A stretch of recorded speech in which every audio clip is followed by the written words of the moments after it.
सभी के बीच में बहुत बहुत स्वागत करता हूं। जितने भी हमारे फर्स्ट ईयर के डियर स्टूडेंट हैं, वेलकम है। देखिए, आज का वीडियो है, जैसा कि हम लोग जानते हैं कि जो आपका पंजाब था, पंजाब वाला जो हम क्वेश्चन आपको वहाँ पे बताए थे, तो 2 क्वेश्चन जो है हमसे वहाँ पे नहीं आया था। मैंने यहाँ बताया था कि अभी तो हम कर ही रहे हैं, आगे कराएंगे। तो उसमें से एक क्वेश्चन जो पूछा गया था 10 या 15 नंबर में शायद था, तो वो क्वेश्चन जो है एक थिंकिंग था, थिंकिंग का प्रकार है, ठीक है, और इसके विशेषता के बारे में समझ गए, टोटल चीज़ें देखना है, समझ गए। चलिए, थिंकिंग का मतलब होता है कि चिंतन। तो आप भी में से किसी में अगर आने वाला एग्ज़ाम है किसी भी स्टेट में, तो आप जो है थिंकिंग को अच्छे से कर लीजिएगा। हो सकता है एक क्वेश्चन जो है आपके लिए भी इम्पोर्टेंट हो, चाहे मध्य प्रदेश हो, बिहार हो, या राजस्थान हो, या झारखंड हो, समझ गए। चलिए शुरू करते हैं। देखिए, सबसे पहले थिंकिंग होता क्या है। थिंकिंग क्या है? थिंकिंग मतलब क्या है? सोचना, विचारना किसी भी चीज़ को अपने मन में, समझ गए ना, ये थिंकिंग होता है। देखिए, थिंकिंग चिंतन, चिंतन विचार करने की वह मानसिक प्रक्रिया, मेंटल प्रोसेस है जो किसी समस्या के साथ आरंभ होती है तथा उसके अंत तक चलती रहती है, अर्थात समस्या का समाधान होते ही समाप्त हो जाती है। देखिए, चिंतन आदमी कब व्यक्ति करता है? देखते होइएगा, जब व्यक्ति सफल होते रहता है तो बहुत कम ही किसी चीज़ के टॉपिक के ऊपर जो है थिंकिंग करता है, यानी चिंतन करता है, समझ गए। लेकिन व्यक्ति को जब ही असफलता लगता है, जब फेल होता है, तो उस पर ज़्यादा सोचता है, ज़्यादा विचारता है, समझ गए ना। और यही जो प्रक्रिया है, यानी व्यक्ति में समस्या के साथ उत्पन्न हुआ है। मतलब जब तक व्यक्ति को सब चीज़ अच्छा है, तब तक वो नहीं सोच रहा है, जब तक वो चिंतन नहीं कर रहा है। लेकिन जैसे ही उसको जो है कोई असफलता हो गया, कोई समस्या आ गया, तो उसके बारे में, उस विषय के बारे में ज़्यादा व्यक्ति अपने विचार में प्रकट करने लगता है, सोचने लगता है। तो क्या समझे कि समस्या के साथ जो है यह उत्पन्न होता है। यह एक मानसिक प्रक्रिया है जिसमें आदमी का जो है विचार करने का एक मानसिक प्रक्रिया है, जिसमें व्यक्ति अपने मन में ही विचार, थॉट उत्पन्न करता है, सोचता है कुछ कुछ चीज़ें को। और वही जो है यह एक प्रकार का विचार का मानसिक प्रक्रिया है। मतलब आपके मन में एक विचार उत्पन्न होता है। विचार का मतलब क्या होता है कि एक दूसरे से जो है साझा भी करना, ठीक है ना, बातों को। और एक विचार होता है जो आपके मन में जो है उत्पन्न होता है, क्रिएट होता है। और यही जो प्रोसेस होता है जो समस्या के साथ उत्पन्न होता है, यही आपका थिंकिंग होता है, समझिएगा चीज़ को। चलिए, और जैसे अर्थात समस्या का समाधान होते ही समाप्त हो जाता है। ये तो समस्या के साथ जो है आरंभ होता है और इसके अंत तक चलते रहता है। मतलब समस्या समाप्त होने तक ये चलते रहता है, विचार, सोच आपके मन में, ठीक है। तथा या अर्थात समस्या का समाधान होते ही समाप्त हो जाती है। मतलब जैसे ही आपके जो भी समस्या है उसका समाधान हुआ, सोल्व हुआ, तो ये जो है चिंतन भी समाप्त हो जाता है, समझ गए। मतलब देखते होइएगा, जब कोई व्यक्ति किसी टॉपिक के बारे में सोचा है, तो मतलब वो टॉपिक कहीं ना कहीं उसको समस्या दे रहा है या उसमें असफल हो रहा है, तो उसके बारे में सोचता है, थिंकिंग करने लगता है, माइंड में एक विचार आने लगता है, समझ गए, मानसिक प्रक्रिया में। और एक कब हुआ है, तो उसको कोई भी समस्या उत्पन्न होने के साथ आरंभ हुआ है, ठीक है। लेकिन एक कब तक चलते रहता है? जब तक व्यक्ति को उसके बारे में हल ना मिल जाए, समस्या का समाधान ना हो जाए, तब तक ये चलते रहता है। और जैसे ही व्यक्ति को लगता है कि अब मेरे समस्या का समाधान हो चुका है, तो उस पर चिंतन करना छोड़ देता है, फिर वो आगे अपने काम में लग जाता है, समझ गए चीज़ को। चलिए, तो ये होता है आपका चिंतन। इसका परिभाषा देख लीजिए कि इसका परिभाषा क्या होता है। परिभाषा जो है अलग अलग वैज्ञानिक अपने मत से दिए हुए हैं। मोहसिन के अनुसार, वैज्ञानिक कह रहे हैं, साइकोलॉजिस्ट, अलग अलग साइकोलॉजिस्ट जो है चिंतन को अपने तरीक़ा से बताए हैं। तो देख लीजिए परिभाषा। वो था कि चिंतन होता क्या है। अगर क्या पूछेगा तो लिखिएगा, परिभाषा पूछेगा तो जो है आपको इसमें से किसी एक का नाम जो है लिखना पड़ेगा, ठीक है। जैसे मोहसिन, देखिए, मोहसिन ने कहा कि सोचना समस्या का समाधान करने का निश्चित व्यवहार है। मोहसिन ने कहा कि किसी भी समस्या का समाधान करना है तो उसका एक निश्चित व्यवहार कौन होता है? सोचना होता है। अगर आपके अंदर कोई भी समस्या उत्पन्न हो रहा है, अगर उसका समाधान चाहते हैं, तो जो है उसके बारे में थिंकिंग कीजिए, सोचिए, तो जो है आपका एक जो है क्या होता है, व्यवहार में परिवर्तन आता है सोचने से, समझ गए। तो मोहसिन के अनुसार सोचना समस्या समाधान करने का एक निश्चित व्यवहार है, समझ गए। चलिए, ये तो मोहसिन ने कहा कि भाई जितना सोचिएगा आपका समस्या समाधान जो है एक निश्चित होगा, एक निश्चित बिहेव पर पहुंचेगा, समझ गए। अब यहाँ पे देखिएगा, हेबेमैन एवं कासन के अनुसार, वो तो मोहसिन के अनुसार था, यहाँ पे हेबेमैन एवं कासन के अनुसार है। देख लीजिए, प्रतिभाओं, प्रतीकों, सब-प्रत्ययों, नियमों एवं अन्य मध्यस्थ इकाइयों के मानसिक जोड़ तोड़ को चिंतन कहा जाता है। देखिए, हेबेमैन एवं कासन के अनुसार जो है, देख लीजिए यहाँ पे, हेबेमैन एवं कासन के अनुसार जो है क्या परिभाषा दिया गया कि जो भी प्रतिभा है, प्रतीक है, सब प्रत्यय है, नियम है एवं अन्य मध्यस्थ इकाइयों के मानसिक जोड़ तोड़ को चिंतन कहा जाता है। समझ गए। हेबमन एवं हासन ने कहा कि भाई जितने भी प्रतिभा है, समझ गए, जितने भी कॉम्पिटेटिव है, प्रतीकों है, ठीक है, सब प्रत्यय है, नियम है, इनके बीच में जो भी इकाइयाँ आता है, मतलब जैसे देखिए कोई भी कंपटीशन है, कंपटीशन में क्या होता है, कोई भी कंपटीशन है, प्रतिभा अगर किसी को जो है अगर आपको दिखाना है तो उसमें समस्या आएगा तो थिंकिंग क्रिएट होगा। कोई भी प्रतीक है तो आदमी सोचता है कि ये साइन क्या चीज़ का है, ये प्रतीक क्या चीज़ के दिया हुआ है, सोचता है ना साइन के बारे में, और जब भी माइंड में सोचना उत्पन्न हो गया मतलब यही थिंकिंग है, विचार उत्पन्न हो गया। समझ गए। चलिए, सब प्रत्यय है, सब प्रत्यय है, कुछ नियम है। नियम का मतलब है कि भाई ये नियम क्या चीज़ का दिया हुआ है, ओम का नियम क्या चीज़ पे लागू होता है, नर्सिंग का नियम जो है क्या कैसे काम करता है, मतलब किसी भी चीज़ को लेकर आपके माइंड में जो क्वेश्चन जो विचार उत्पन्न होता है वही आपका क्या होता है, थिंकिंग होता है। समझ गए। जो कि आपके समस्या से शुरू होता है और समाधान पर जाकर समाप्त हो जाता है। समझ गए। तो यही जो है हेबमैन और हासन के अनुसार भी कि जो भी प्रतिभा है, प्रतीक है, सब प्रत्यय है, नियम है, समझ गए, या अन्य मध्यस्थ जो है इनके इकाइयों के मानसिक जोड़ तोड़ ही चिंतन कहलाता है। बिल्कुल सही है। आप किसी भी प्रतीक के बारे में, प्रतिभा के बारे में, नियम के बारे में, इन सब के बारे में जब आपके मन में जो है जो भी चीज़ें इससे रिलेटेड विचार आता है वही आपका क्या है, थिंकिंग आता है, थिंकिंग होता है। समझ गए।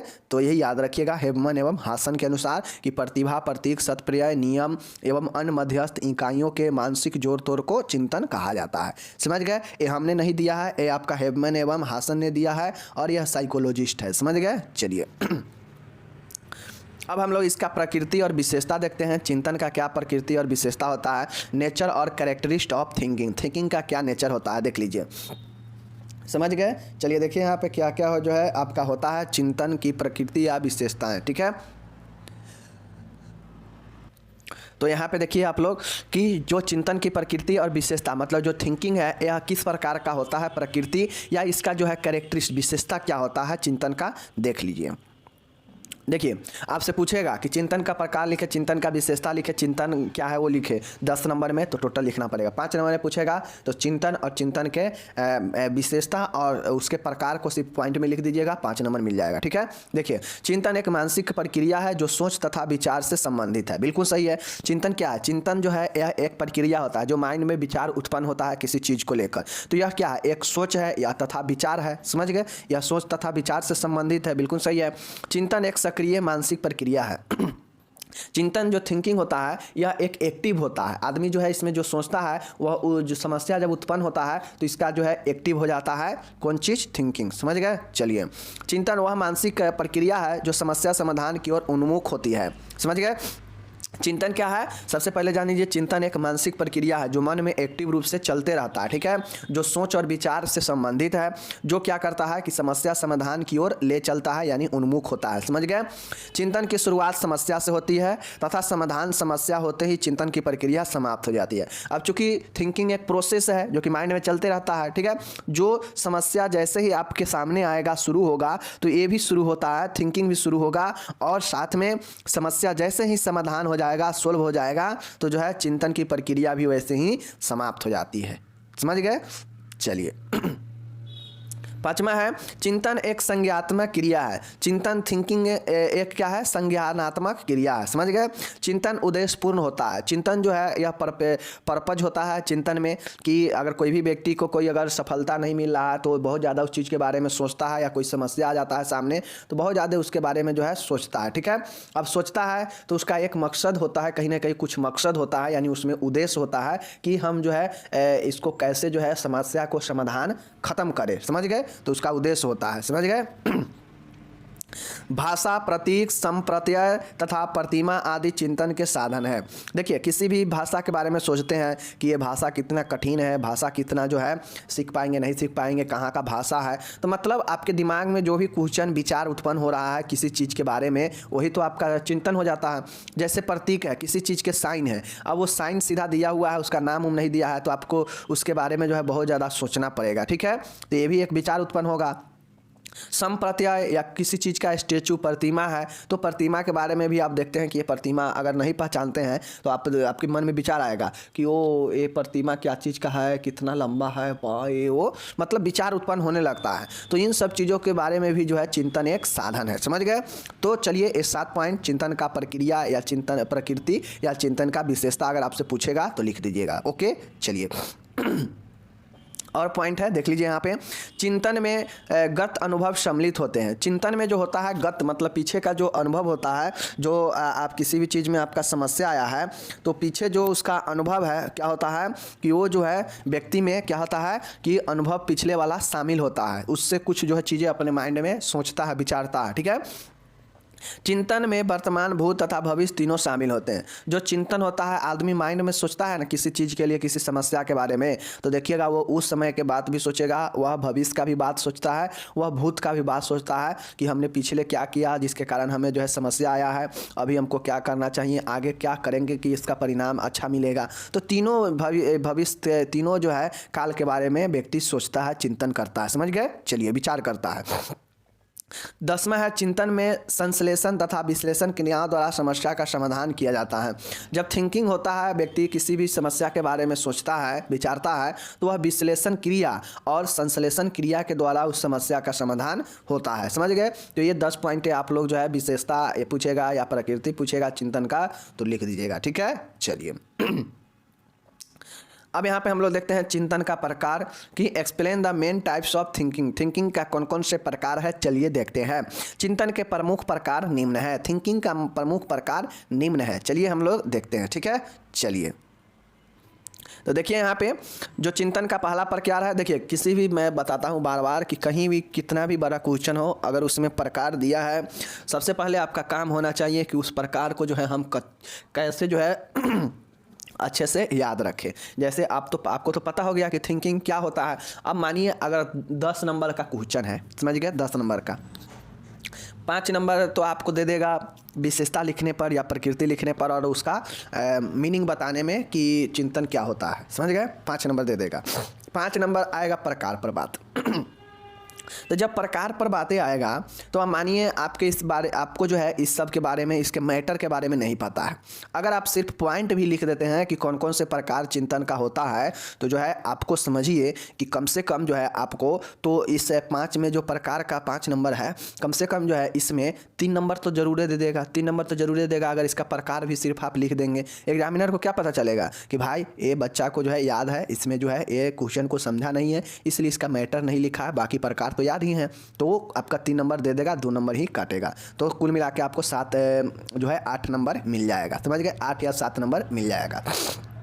तो ये चीज़ें होता है, समझ गए? बाकी अगर ये याद रहेगा तो कॉपी भी फुल होना जरूरी है। समझ गए? चलिए देखिए, अब जो चिंतन के प्रकार है उसमें पहला है परसेप्चुअल थिंकिंग और नेक्स्ट है अब्स्ट्रैक्ट थिंकिंग। समझ गए? परसेप्चुअल थिंकिंग, अब्स्ट्रैक्ट थिंकिंग, समझ गए ना? याद रखिएगा क्या होता है अब्स्ट्रैक्ट थिंकिंग और परसेप्चुअल थिंकिंग। और सारा थिंकिंग है, देख लीजिए उसके बाद और सारा थिंकिंग है, मैं बताता हूँ। एक है तार्किक लॉजिकल थिंकिंग और एक है निगेटिव पॉजिटिव निगेटिव। ये सब तो याद ही रहेगा, लॉजिकल भी याद ही रहेगा। ठीक है, आपको सिर्फ याद क्या रखना है, तीसरा याद रखना है क्रिएटिव थिंकिंग, सृजनात्मक मतलब जो उत्पन्न किया जाने वाला है। समझ गए? और एक होता है अमूर्त मतलब अब्स्ट्रैक्ट थिंकिंग और एक होता है प्रत्यक्षीकरण चिंतन परसेप्चुअल थिंकिंग। समझ गए? तो ये कुल 5-6 है जिसमें से 3-4 तो आपको याद ही रहेगा। समझ गए? चलिए तो यहाँ पे हम लोग देख लेते हैं काहे ऐसे करेंगे। चलिए देख लीजिए, परसेप्चुअल थिंकिंग प्रत्यक्षीकरण चिंतन। समझ गए? यह चिंतन की सरलतम विधि है। यह चिंतन प्रक्रिया किसी व्यक्ति वस्तु घटना के प्रत्यक्षीकरण से आरंभ होती है, इसलिए इसे मूर्त चिंतन भी संज्ञा दी गई है। समझ गए? देख लीजिए मूर्त चिंतन या इसी को प्रत्यक्षीकरण चिंतन परसेप्चुअल थिंकिंग कहा जाता है। समझ गए? ये व्यक्ति के जो है अंदर जो है घटना से, किसी व्यक्ति वस्तु घटना के प्रत्यक्षीकरण से आरंभ होती है। समझ गए? मतलब जैसे आपके किसी सामने अगर किसी चीज़ का घटना हो गया, किसी वस्तु का, व्यक्ति का, किसी व्यक्ति या वस्तु का कोई घटना सामने घट जाता है तो उसके बारे में आदमी नहीं सोचता है कि ये व्यक्ति बहुत अच्छा था, इसके साथ ऐसा क्यों हो गया। ये वो मन में विभिन्न तरीक़ा के ख्याल विचार उत्पन्न होने लगते हैं। तो ही कहता है कि जो परसेप्चुअल थिंकिंग है यह चिंतन का या थिंकिंग का सबसे सरल विधि है, यह सबसे सरलतम विधि है। समझ गए? कौन? परसेप्चुअल थिंकिंग, प्रत्यक्षीकरण चिंतन। समझ गए?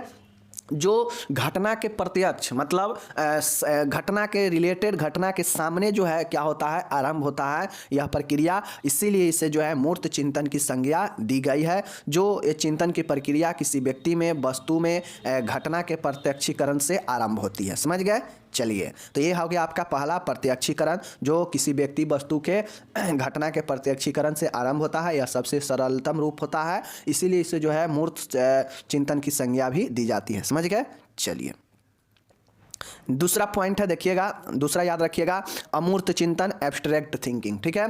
एब्स्ट्रैक्ट थिंकिंग, अमूर्त चिंतन के लिए वस्तुओं के संपर्क में आना आवश्यक नहीं है। देखिए, जिस प्रकार से आपका ऊपर था परसेप्चुअल थिंकिंग था, प्रत्यक्षीकरण जो चिंतन था, तो उसमें व्यक्ति के जो है सामने जो है किसी व्यक्ति या वस्तु का कोई घटना हो जाता है तो उसका जो है वहाँ से आरंभ होता है, सामने से। बट ये अमूर्त चिंतन में जो है क्या होता है कि अमूर्त चिंतन के लिए वस्तुओं के संपर्क में आना जो है क्या है, आवश्यक नहीं है। मतलब जो वस्तु होगा वो व्यक्ति के सामने आएगा या नहीं आएगा, फिर भी जो है व्यक्ति उसके बारे में चिंतन करेगा, तो ये होता है आपका अमूर्त चिंतन। मूर्त चिंतन क्या होता है कि व्यक्ति हो या वस्तु, किसी व्यक्ति के सामने जो घटना होता है वो हो जाता है प्रत्यक्षीकरण, मतलब उसके प्रत्यक्ष में, उसके सामने में हुआ है तो वो, और उसके बारे में जो विचार उत्पन्न करने लगता है वो हो जाता है प्रत्यक्षीकरण। समझ गए?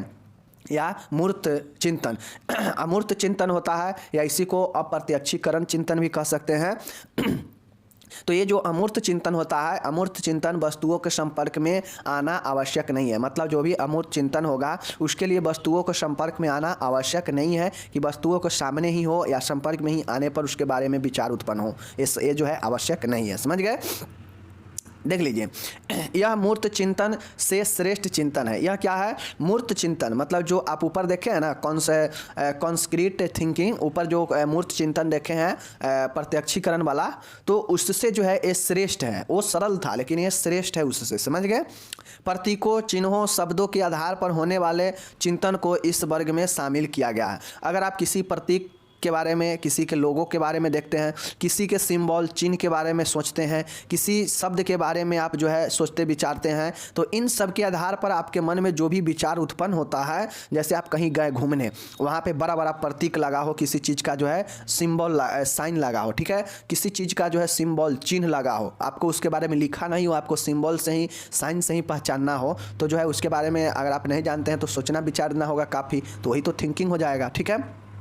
कोई शब्द है जिसके बारे में आपको पूर्ण नॉलेज नहीं है, आप उसके बारे में बहुत ज़्यादा अपने माइंड में दिमाग लगा के सोच रहे हैं, तो यही जो है आपका क्या हो जाता है, इस वर्ग का जो चिंतन होता है ये श्रेष्ठ होता है, जो किसी के प्रतीक, चिन्ह, शब्दों के आधार पर होता है, आप सोचते हैं। ठीक है? और यह मूर्त चिंतन श्रेष्ठ होता है, जिसको हम लोग क्या बोलते हैं मूर्त चिंतन, अमूर्त चिंतन, एब्स्ट्रैक्ट थिंकिंग बोलते हैं। समझ गए? चलिए, अब यहाँ पे हम लोग देखते हैं सृजनात्मक चिंतन। सृजनात्मक चिंतन का मतलब है कि क्रिएटिव थिंकिंग, मतलब आप क्रिएट कर रहे हैं वैसा विचार, सृजन कर रहे हैं मतलब क्रिएट करना। इस प्रकार के चिंतन का उद्देश्य नवीनता का सृजन करना है। इस चिंतन में नए संबंधों व साहचर्यों का वर्णन करते हुए वस्तुओं, घटनाओं एवं परिस्थितियों का विश्लेषण करते हैं। ठीक है? सृजनात्मक चिंतन का एक प्रमुख प्रकार है। समझ गए?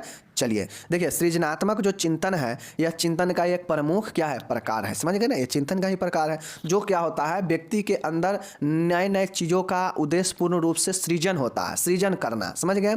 इस प्रकार के चिंतन का उद्देश्य ही होता है कि चीज़ों को, नवीनता को सृजन करना, नए नए विचारों को जो है उत्पन्न करना, सृजन करना। तो इतना भी अगर आप लिख दीजिएगा ना, सृजन चिंतन में, क्रिएटिव थिंकिंग में अगर लिख दीजिएगा कि सृजनात्मक चिंतन का एक प्रमुख प्रकार है, जो चिंतन, जो उद्देश्य को, जो किसी विचार को, नए नए विचारों को उत्पन्न करता है, और वही जो है सृजनात्मक चिंतन होता है। मतलब सृजन करना, क्रिएट करना, जो क्रिएट जो है आपके नए संबंध बनने से, साहचर्यों को वर्णन करते हुए, वस्तुओं को दिखाने से, घटना परिस्थितियों को विश्लेषण करते हुए, किसी भी चीज़ से नए नए विचार जो है, नए चीज़ आएगा माइंड में, वही जो है आपका सृजनात्मक चिंतन होता है। समझ गए?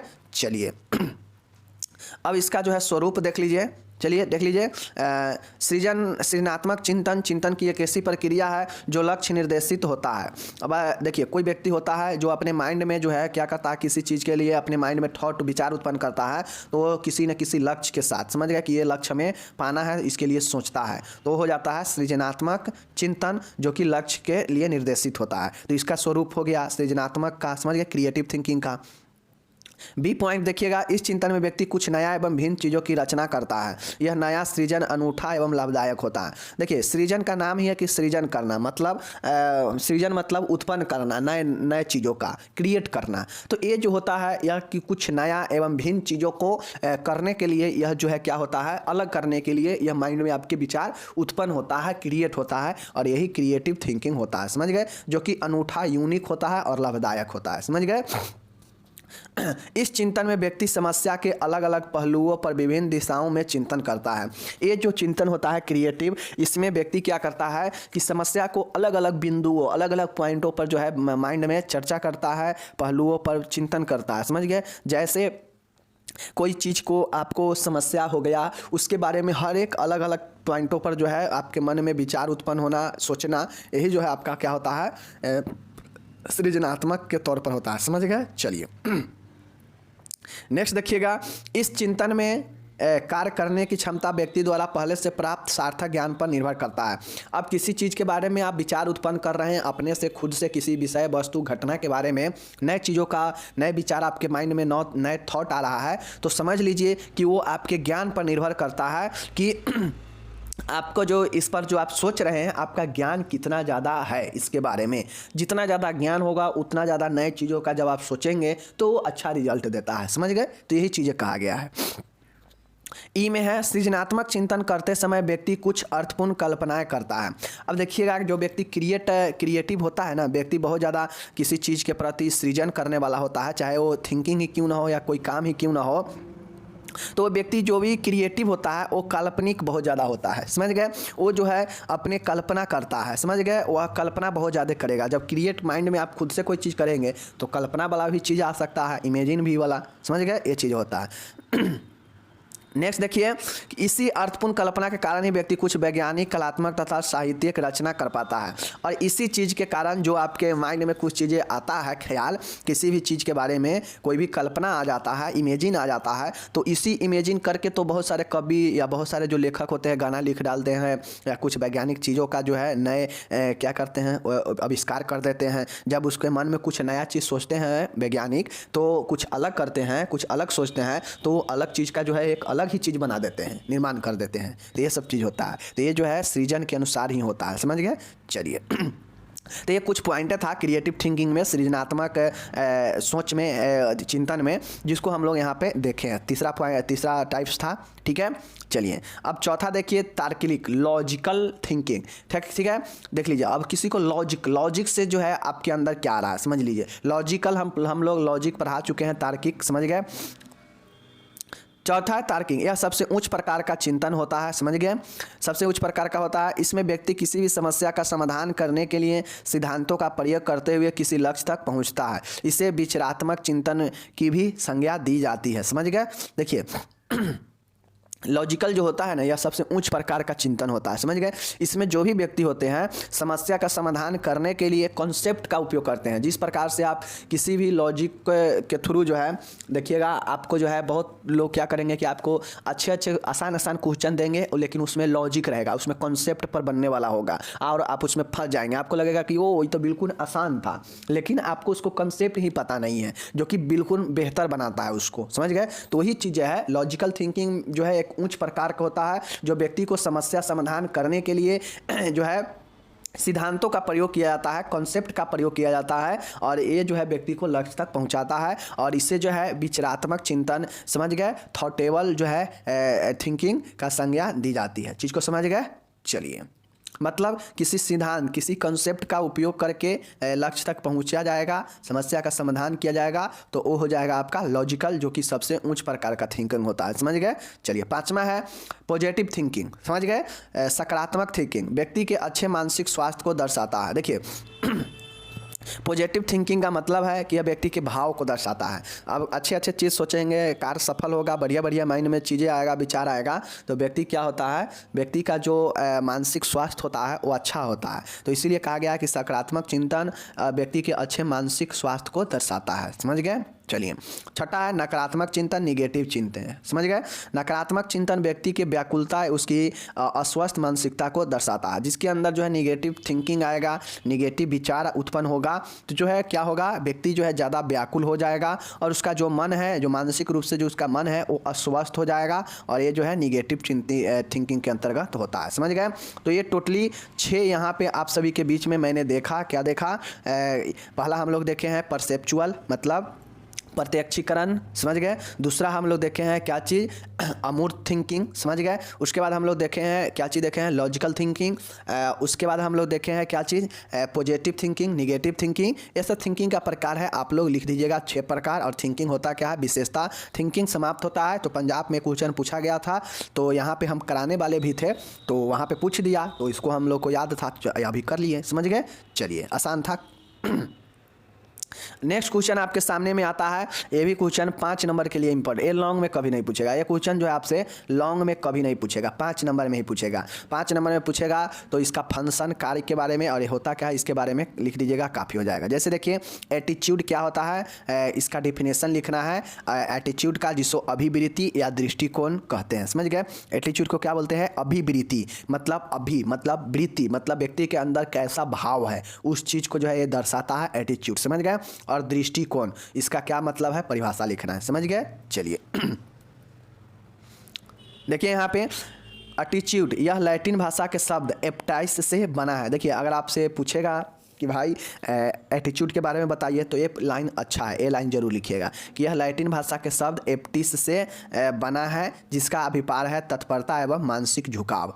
मानसिक झुकाव, समझ गए। जिसका क्या है, तत्परता, मतलब किसी भी चीज़ में जब एटीट्यूड में व्यक्ति होता है तो नहीं देखते हैं कि काफ़ी ज़्यादा रिएक्टिव होता है, वो काफ़ी ज़्यादा तत्पर होता है, आपको जल्दी जो है रिएक्ट कर देगा। समझ गए। अपने एटीट्यूड में होगा तो, मतलब वो अपने अभिवृत्ति या दृष्टिकोण में होगा तो। और उसका जो है मानसिक झुकाव, मतलब जो है मानसिक झुकाव और तत्परता, इसका मतलब होता है किसका, एटीट्यूड का। समझ गए।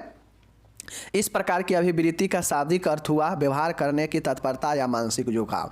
मतलब इसका जो है मतलब हुआ अभिवृत्ति का कि अभी और वृत्ति, मतलब आपके व्यवहार करने की जो तत्परता या मानसिक झुकाव का ही जो है ये अभिवृत्ति का शाब्दिक अर्थ होता है कि व्यवहार करने की तत्परता। समझ गए। और मानसिक झुकाव, यही जो है आपका शाब्दिक अर्थ होता है किसका, एटीट्यूड का। समझ गए। जो कि एप्टिस से बना है, लैटिन भाषा के, जिसका मतलब होता है तत्परता एवं मानसिक झुकाव। इस प्रकार के जो अभिवृत्ति का शाब्दिक अर्थ हुआ वह व्यवहार करने की तत्परता या मानसिक झुकाव। चीज को समझ गए। चलिए, और चीज़ें यहाँ पे लिखा है, देख लीजिए। अभिवृत्ति एक मानसिक तत्परता है, संगठन अथवा विन्यास, स्ट्रक्चर है, जिसमें प्रेरणात्मक, भावनात्मक और विचारात्मक प्रक्रियाएं शामिल हैं। जिसका जो व्यक्ति के अंदर एटीट्यूड आता है, वो यह चूँकि यह एक बिहेवियर चीज़ है, तो जब एटीट्यूड आता है तो वो एटीट्यूड जो है क्या हो सकता है, मोटिवेटर का काम कर सकता है, प्रेरणात्मक हो सकता है, भावनात्मक, इमोशनल हो सकता है। समझ गए ना, इमोशनल हो सकता है, और विचारात्मक, मतलब समझ गए। अभी ना देखें ऊपर में कि थॉटेबल होगा। समझ गए। और यह प्रक्रिया सम्मिलित होती है, मतलब किसी को अगर अभिवृत्ति का मतलब होता है, मतलब एटीट्यूड का मतलब होता है कि अभिवृत्ति एक मानसिक तत्परता है। समझ गए। संगठन अथवा विन्यास है। अभिवृत्ति क्या है, मानसिक तत्परता है, मतलब मन का जो है तत्परता, मतलब जल्दी रिएक्टिव। संगठन या विन्यास है। समझ गए। जिसमें क्या है, प्रेरणा है, जिससे प्रेरणात्मक मिलता है, प्रेरणा मिलता है। भावनात्मक, व्यक्ति एटीट्यूड से भावना में भी आते हैं। और विचारात्मक, व्यक्ति के अंदर जो है ये सोचने वाला भी चीज़ उत्पन्न करता है, एटीट्यूड। समझ गए। ये सब प्रक्रिया इसमें सम्मिलित होता है एटीट्यूड में, जिसके कारण व्यक्ति के चारों ओर की वस्तुओं, व्यक्तियों तथा समूहों की ओर उसकी सकारात्मक या नकारात्मक प्रक्रिया निर्देशित होती है। नहीं लोग कहता है कि ये व्यक्ति बहुत ज़्यादा एटीट्यूड में है, मतलब वो अपने कामों को प्रति जो है बहुत ज़्यादा क्या है, वो एक्टिव है, बहुत ज़्यादा जो है आप किसी भी चीज़ को बोलेंगे तो वो जो है उसको क्या करेगा, अपना एटीट्यूड दिखा दे रहा है, समझ लोग कहता है ना। तो ये जो एटीट्यूड होता है यह सकारात्मक या नकारात्मक प्रक्रिया इसमें निर्देशित होता है। मतलब अगर आप उसको कोई चीज़ रिस्पेक्ट देंगे तो वो व्यक्ति आपको भी रिस्पेक्ट देगा, मतलब ये जो है सकारात्मक हो गया। लेकिन आप रिस्पेक्ट दे रहे हैं और वो अपना एटीट्यूड दिखा रहा है तो वो जो है क्या हो गया, नकारात्मक हो जाता है, समझ गए। तो ये जो चीज़ें होता है, ये आपके जो भी एटीट्यूड होता है उसमें प्रेरणा भी होता है, भावनात्मक चीज़ भी होता है और विचारात्मक प्रक्रिया भी उसमें होता है, समझ गए। जो क्या होता है, जिसके कारण, इन सब के कारण जो है व्यक्ति के चारों ओर की जो वस्तु होता है, मतलब हमारे आसपास जो भी वस्तु है, जो भी हमारे आसपास का व्यक्ति है या जो भी समूह है जहाँ पे बहुत सारे व्यक्ति रहते हैं, उसकी सकारात्मक या नकारात्मक प्रक्रिया निर्देशित होती है। मतलब हमारे आसपास के वस्तुओं, व्यक्तियों या समूहों के प्रति सकारात्मक या नकारात्मक प्रक्रिया जो हमारा निर्देशित होता है उसके प्रति वही जो है क्या होता है, आपका एटीट्यूड होता है। मतलब किसी व्यक्ति के लिए आपका जो है भाव क्या है, पॉजिटिव है या निगेटिव है, समझ गए। आपके अंदर से क्या निर्देश कर रहा है कि इस पे जो है हम अपना एटीट्यूड दिखाएं या नहीं दिखाएं, किसी वस्तु के लिए या किसी समूह के लिए, ये सब निर्देशित होता है। जो निर्देश करता है व्यक्ति के अंदर उसके मानसिक तत्परता को कि किसके प्रति क्या रिएक्ट देगा, क्या एटीट्यूड दिखाएगा या नहीं दिखाएगा। तो यह जो है सकारात्मक या नकारात्मक प्रक्रिया दोनों चीज़ें नहीं देखते। कोई चीज़ें बहुत क्या करता है, अपने एटीट्यूड में गलत सलत भी बोल देता है, कहता है जो है तो हम ही हैं, हमारा एटीट्यूड सबसे भारी। तो वो जो कुछ गलत बोल देता है मतलब उस व्यक्ति के लिए जो है नकारात्मक निर्देश कर रहा है, ठीक है। अगर अच्छा चीज़ें दिखाता है, प्रेरणादायक दिखाता है दूसरे व्यक्ति को, दूसरे वस्तुओं के लिए अच्छा चीज़ें दिखा रहा है, सोच रहा है, बोल रहा है, मतलब वो सकारात्मक चीज़ें उसके अंदर निर्देशित कर रहा है, तभी वो व्यक्ति जो है उस किसी चीज़ के बारे में सकारात्मक बोल रहा है, समझ गए। चलिए ये हो गया। दूसरे शब्दों में कहा जाए कि वातावरण के विभिन्न पक्षों, वेरियस एस्पेक्ट ऑफ इन्वायरमेंटल के प्रति किसी व्यक्ति का भाव, विचार एवं कार्य करने की वृत्ति या योग्यता ही अभिवृत्ति कहलाता है। मैंने पहले ही बता दिया कि देखिए वातावरण में चाहे वस्तु हो, व्यक्ति हो या कोई भी व्यक्तियों का समूह हो या कुछ भी हो, उन सब चीज़ के लिए अगर किसी व्यक्ति का जो भाव है, जो फीलिंग है, जो विचार है, थॉट है और जो कार्य करने का वृत्ति है, मतलब दिखावटी है, वो अगर किसी व्यक्ति के अंदर जो है क्या होता है, यही जो है अभिवृत्ति कहलाता है, समझ गए। अब ये निगेटिव हो रहा है या पॉजिटिव हो रहा है, ये चीज़ें अलग है। अगर निगेटिव हो रहा है तो सकारात्मक होगा, अगर पॉजिटिव चीज़ें, अगर गलत चीज़ें कर रहा है तो निगेटिव हो जाएगा। अगर अच्छा चीज़ें किसी व्यक्ति के लिए हम कर रहे हैं या सोच रहे हैं या विचार रहे हैं या हमारे मन में भाव आ रहा है या उसके लिए कार्य कर रहे हैं तो ये हो जाता है आपका क्या चीज़, पॉजिटिव एटीट्यूड। चीज़ को समझ गए। तो वही चीज़ को यहाँ पर लिख दिया गया है कि किसी व्यक्ति के प्रति किसी व्यक्ति के पूरे वातावरण में विभिन्न पक्षों के जैसे किसी व्यक्ति के लिए जो है भाव, विचार, कार्य करने की वृत्ति का जो भी आपके अंदर योग्यता होगा वही जो है आपका अभिवृत्ति कहलाता है, समझ गए। मतलब आप किसी व्यक्ति के लिए कैसा कार्य कर रहे हैं, क्या सोच रहे हैं, क्या आपका जो है भाव है, यही जो है आपका एटीट्यूड दिखाता है, आपका यही योग्यता, समझ गए। तो योग्यता का एटीट्यूड के बारे में समझ गए। चलिए अब इसका परिभाषा है, देख लीजिए। अलग अलग वैज्ञानिक साइकोलॉजिस्ट ने अपना अपना एटीट्यूड का मन रखा। देखिए अभिवृत्ति मत मतलब मन, रुचि या उद्देश्य की एक लगभग अस्थायी तत्परता या प्रवृत्ति है जिसमें एक विशेष प्रकार के अनुभव की आशा एवं उचित प्रक्रिया की तैयारी निहित होती है, ठीक है। देखिए ये जो जेम्स ड्रेबर के अनुसार कहा गया कि अभिवृत्ति मत मतलब मन, रुचि और उद्देश्य की एक लगभग अस्थायी प्रवृत्ति होती है, समझ गए। देखिए इसको आप छोड़ दीजिए, इसको मत याद कीजिए, आपको ज़्यादा दिक्कत हो जाएगा। कैंपबेल के अनुसार, कैंपबेल के एक लाइन का देख लीजिए, एक सामाजिक, अगर याद रहेगा कि एटीट्यूड पूछेगा तो कैंपबेल के परिभाषा लिख दीजिएगा और ऊपर वाला जो देखें वो तो अभिवृत्ति का मतलब है कि अभिवृत्ति क्या होता है, समझ गए। अगर परिभाषा अगर पूछेगा, लेकिन कम ही चांस से परिभाषा नहीं पूछता है, सीधा पूछेगा कि अभिवृत्ति के बारे में लिखे, तो अभिवृत्ति के बारे में जो ऊपर देखे हैं वो सब लिख दीजिएगा और उसके बाद आगे हम बता रहे हैं वो लिखिएगा। कैंपबेल के अनुसार एक सामाजिक अभिवृत्ति सामाजिक वस्तुओं के प्रति अनुक्रिया में निरंतर है। अनुक्रिया मतलब किसी वस्तु के प्रति क्या क्रिया आप कर रहे हैं, वही चीज़ें हो जाता है एटीट्यूड, समझ गए। तो ये कैंपबेल ने कहा कि सामाजिक अभिवृत्ति सामाजिक वस्तुओं के प्रति अनुक्रिय निरंतरता है कि किसी वस्तु के प्रति आपका जो काम है कैसा है, समझ गए। तो ये कैंपबेल ने कहा, ठीक है। ये सब आपको जो है समझाने के लिए बताता है, ये उतना पूछता आपका नहीं है, सीधा पूछेगा कि इसका जो है चीज़ें लिखे, समझ गए। चलिए अब देखिए इसका दृष्टिकोण के विशेषता तत्वों का कार्य लिखिए, ठीक है। अलग अलग पूछेगा कि एटीट्यूड का कैरेक्टरिस्ट, समझ गए ना, कैरेक्टरिस्ट पूछेगा और कंपोनेंट यानी फंक्शन पूछेगा, इसका कार्य पूछेगा। चलिए देख लीजिए क्या होता है। दृष्टिकोण की विशेषताएं, दृष्टिकोण की निम्नलिखित विशेषताएं हैं, ठीक है। उसके बाद हम लोग इसके कार्य देखेंगे।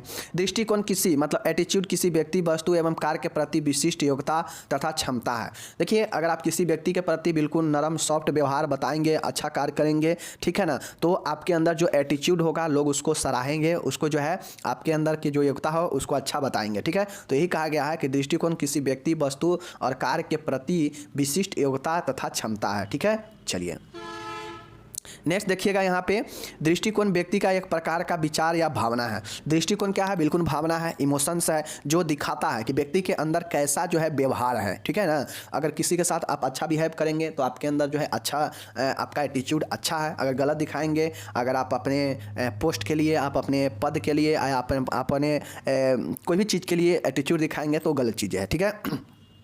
दृष्टिकोण जन्मजात नहीं होता है, यह वातावरण से प्रभावित होता है। एटीट्यूड जो है जन्मजात नहीं होता है, समझ लीजिए। ऑब्जेक्टिव में पूछेगा कि एटीट्यूड क्या एटीट्यूड जन्मजात होता है, तो नहीं, समझ लीजिए। यह वातावरण से प्रभावित होता है। यह वातावरण से क्या होता है? प्रभावित होता है। मतलब जब हम बाहर आते हैं, कोई बच्चा जन्म लेता है, धीरे धीरे वो अपने एटीट्यूड में बदलाव लाता है, चीज़ों को सीख कर, समझ गए। चलिए, दृष्टिकोण में असमानता पाई जाती है। जो एटीट्यूड होता है सब व्यक्ति में एक समान नहीं होता है, इसलिए इसमें असमानता पाया जाता है, समझ गए।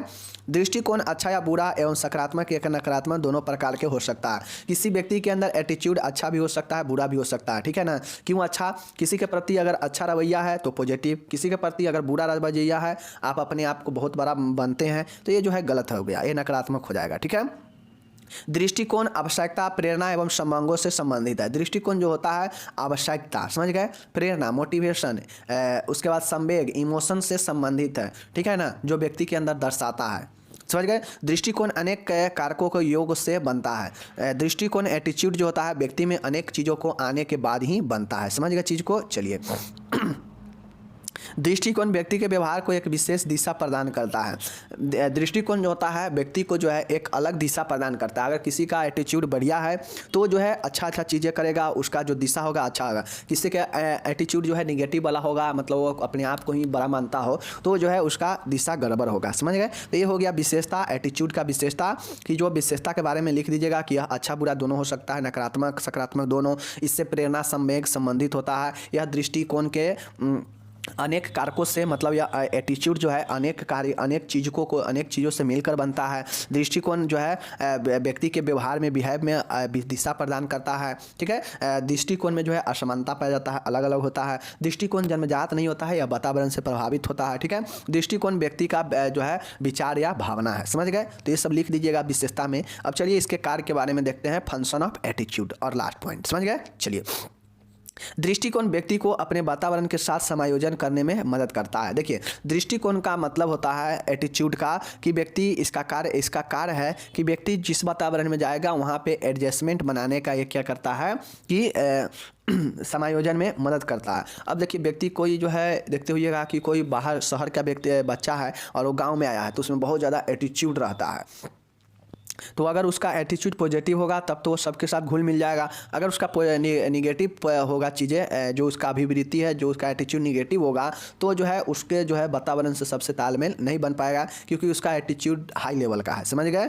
चलिए, दूसरा पॉइंट देखिएगा, दृष्टिकोण व्यक्ति के द्वारा भावों और विचारों को आसानी से समझा जा सकता है। देखिए, किसी के अंदर के एटीट्यूड के द्वारा ही आप उसके थॉट को और उसके इमोशंस को आसानी से समझ सकते हैं। किसी का एटीट्यूड अगर गड़बड़ होगा तो देखिएगा वो घमंडी होगा, उसका जो है कार्य करने का तरीका अलग होगा, चलने बोलने का तरीका घमंडी टाइप से होगा, समझ गए ना। तो आप आसानी से पहचान सकते हैं, समझ सकते हैं। नेक्स्ट है, अभिवृत्ति व्यक्ति के अहम का बचाव करती है। अभिवृत्ति एटीट्यूड क्या करता है कि व्यक्ति के जो अहम होता है, जो ईगो होता है, उसको बचाव करता है। अभिवृत्ति से ही व्यक्ति को आंतरिक द्वंद्वों से मुक्ति मिलती है, समझ गए। आंतरिक द्वंद्व मतलब जो व्यक्ति के अंदर जो कॉन्फ्लिक्ट जो द्वंद्व होता है, वो व्यक्ति को जो है अभिवृत्ति से ही दूर होता है द्वंद्व, समझ गए। एक समय में दो तरह के विचार उत्पन्न होना ही द्वंद्व होता है, समझ गए। अभिवृत्ति व्यक्ति के मूल्यों को अभिव्यक्त करती है। अभिवृत्ति जो है एटीट्यूड है जो है व्यक्ति को उसके मूल्यों को बताता है। मतलब वह जो है कितना ज़्यादा उच्च पोस्ट पर है या कैसा उसका समाज में धौंस है, कैसा उसका पद है, इस चीज़ को जो है बताता है, व्यक्ति के मूल्यों को बताता है कि वो व्यक्ति का क्या जो है कीमत है, क्या इस समाज में औदा है। समझ गए? तो ये जो है आपका कार्य होता है एटीट्यूड का। समझ गए? चलिए, तो आप लोग देख लीजिए, वीडियो बड़ा हो चुका है, समझ लीजिए। बाकी PDF और ये सब लिखा मिल जाएगा आपको, तो डिस्क्रिप्शन से डाउनलोड कर लीजिए। धन्यवाद।